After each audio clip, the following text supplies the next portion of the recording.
It started innocently enough, as these things often do. Mike had always been a little eccentric, a bit of a free spirit who danced to the beat of his own drum. We'd been friends for years, sharing laughs, secrets, and countless adventures. But as time passed, I began to notice subtle changes in him, like the gradual darkening of the horizon before a storm. The first sign was the way he treated animals.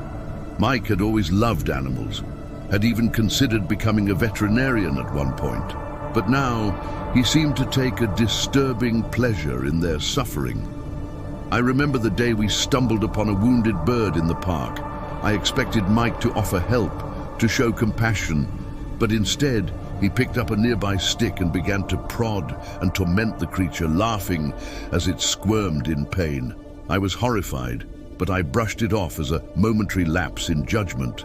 As the weeks turned into months, Mike's behavior became increasingly erratic. He started telling me stories that were downright chilling, tales of violence and cruelty that seemed to spring from the depths of a twisted mind. He spoke of tormenting bullies from his childhood, not with the intention of self-defense, but with a sadistic glee that sent shivers down my spine. One night, he invited me over to his place to watch a movie. As we settled into his dimly lit living room, I couldn't help but notice the unsettling decor. The walls were adorned with disturbing paintings of tortured souls, their eyes hollow and vacant.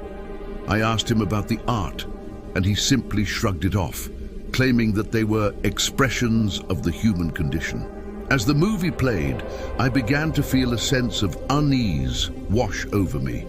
Mike's laughter at the gruesome scenes, his insistence on replaying the most violent parts, it was all too much to bear. I made an excuse and left early, my mind racing with concern. Over the next few months, Mike's descent into darkness became impossible to ignore. He started to isolate himself, cutting ties with friends and family. His once bright eyes grew cold and distant, and a malevolent aura seemed to surround him wherever he went. It was as if a shadow had taken root in his soul. One evening, I received a phone call from him asking me to meet him at an abandoned warehouse on the outskirts of town. His voice was devoid of emotion, a monotone whisper that sent chills down my spine. I hesitated, but a sense of duty compelled me to go. I had to confront my friend and find out what had happened to him. As I entered the desolate warehouse, I was greeted by a scene that will haunt me forever. The place was filled with makeshift torture devices, cruel contraptions that seemed designed to inflict the maximum amount of suffering. And there, in the center of it all, stood Mike, his eyes gleaming with a perverse delight. He approached me slowly, a wicked smile curling on his lips. He spoke of his newfound philosophy, one that reveled in pain and chaos. He reveled in the suffering of others, believing it to be the true essence of life. He described in gruesome detail the acts he had committed, the lives he had ruined, and the darkness that now consumed him. I was trapped, unable to escape, as he recounted his descent into madness. I tried to reason with him, to plead with him to seek help, but he simply laughed, dismissing my words as the ramblings of a feeble mind. Then he produced a knife from his pocket, its blade gleaming in the dim light. My heart raced as I realized the danger I was in. I scrambled backward, desperately searching for an escape route, but the warehouse was a labyrinth of horrors, a maze of pain and suffering. As Mike closed in on me, his eyes devoid of humanity, I knew I had only one chance to survive. I lunged at him, wresting the knife from his grip. It was a brutal struggle, a fight for my life. With all the strength I could muster, I managed to disarm him, sending the knife clattering to the ground. I fled the warehouse, leaving behind the nightmare that had once been my friend. The police were called, and Mike was apprehended, his reign of terror finally brought to an end. But the scars, both physical and emotional, would never fully heal. As I sit here, recounting the horrors I witnessed that night, I can't help but wonder what could have led my friend down such a dark path. Was it a hidden darkness that had always been there, lurking beneath the surface? Or had something twisted and corrupted his mind, turning him into a monster? One thing is certain, I will never forget the day I realized that my friend had become a psychopath, a creature of pure malevolence.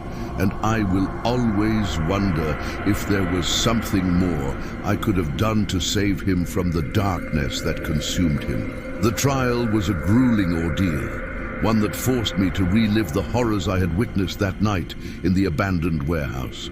Mike's transformation from a kind-hearted friend to a psychopathic monster was laid bare for all to see, and it sent shockwaves through our tight-knit community. As the courtroom drama unfolded, it became clear that Mike's actions had not been limited to our encounter in the warehouse. The evidence against him was overwhelming. Victims came forward with chilling stories of their own, tales of torment and suffering at his hands. It was as if he had been leading a double life, one that had remained hidden until it was too late. During the trial, I couldn't help but wonder what had triggered Mike's descent into madness. Had there been warning signs that I had missed, clues that could have alerted us to the darkness that had taken hold of him? It was a question that haunted me, one that I would carry with me for the rest of my life. As the verdict was read, Mike showed no emotion, no remorse for the pain he had inflicted on others. He was sentenced to a lifetime behind bars, a fitting punishment for the atrocities he had committed. But even as justice was served, I couldn't escape the feeling that there was something more sinister lurking in the shadows. In the months that followed, I tried to piece together the puzzle of Mike's transformation.